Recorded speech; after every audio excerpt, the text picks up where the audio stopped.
Цифрлық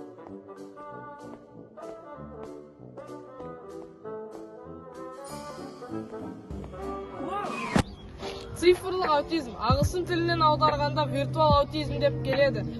Бұл термин 2013 жылы пайда болған. 10 жылға жуық аутист балалармен жұмыс жасаған румын психологы Мариус Теодор алғаш қолданған.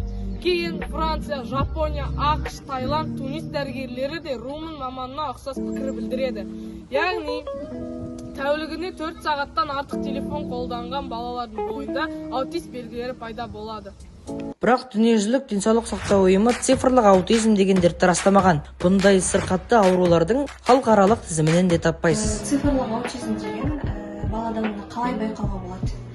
Балада қарым-қатынасқа түспейді, жалғыздықты жақсы көреді, өз-өзімен ойнап, тізбектеп, әртүрлі машиналардың барлығын тізбектеп, немесе тақтайшалар болсын тізбектеп, ойнап, өз-өзімен ойнағанды жақсы көреді олар деген. Ата-анасымен қарым-қатынасқа түспейді, эмоциясын көрсетпейді, қай уақытта жылау керек екен білмейді, қай уақытта күлу керек екен білмейді.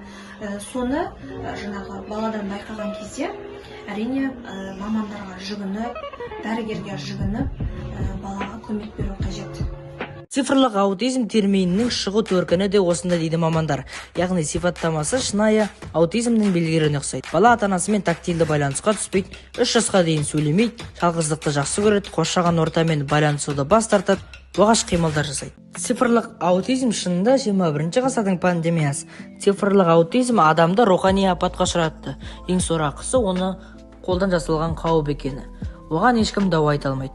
Бұл мидың бұзылуы, туа біткен ауру емес, қолдан жасалған ауру. Қазіргі күнде сәбилердің, балалардың ұялы телефонға теміріп қарауы, ойын ойнауы көбейіп кетті. Шыны керек, бала тыныш болсын деп телефоны күн ұзаққа беріп қоятындар бар.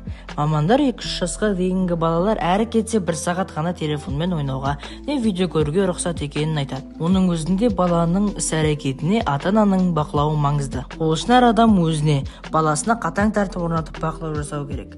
Телефоннан тыйылуы тиіс. Баланың энергиясын дұрыс бағытқа жұмсауды үйрену керек дейді психологтар. Тағы да мамандардың кеңесіне жүгінсек, ата-ананың баламен өткізген уақытын көлемінен бұрын сапасы маңызды. Әр кез келген жастағы адамға ең керегі тек махаббат пен мейірімділік екенін бәрі біледі.